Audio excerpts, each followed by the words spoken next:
আমি একটু আমার ফ্যামিলির যেই যেই ব্যাংক হিসাব গুলো আছে সেগুলোর একটু সামারি যাই, তারপর আমার ব্যাংক অ্যাকাউন্ট গুলোর ব্যাপারে ডিটেলস দিব। এই সবগুলো স্টেটমেন্ট আপনাদেরকে আমাদের যেই গ্রুপ আছে সেই গ্রুপে সফট কপিগুলো আপনাদেরকে সেখানে প্রোভাইড করা হবে, সেখানে আপনারা আরো বিস্তারিত দেখে নিতে পারবেন। এখন আমি সামারিলি বলছি, যেহেতু অনেকগুলো অ্যাকাউন্ট।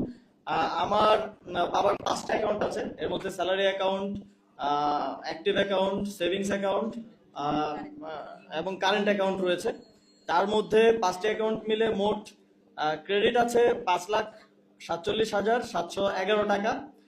কিন্তু আমার বাবার সার্ভিস লোন আছে, তিনি যেহেতু শিক্ষক, তিনি 10 লাখ টাকার একটা সার্ভিস লোন নিয়েছিলেন, যেটা প্রতি মাসে কেটে ওনার স্যালারি থেকে কেটে নেওয়া হয়।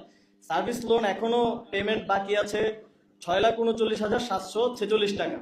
সুতরাং যা ক্রেডিট আছে সেটা যদি বাদ দিই আমরা, তাহলে তিনি এখনো 82,035 টাকার মতো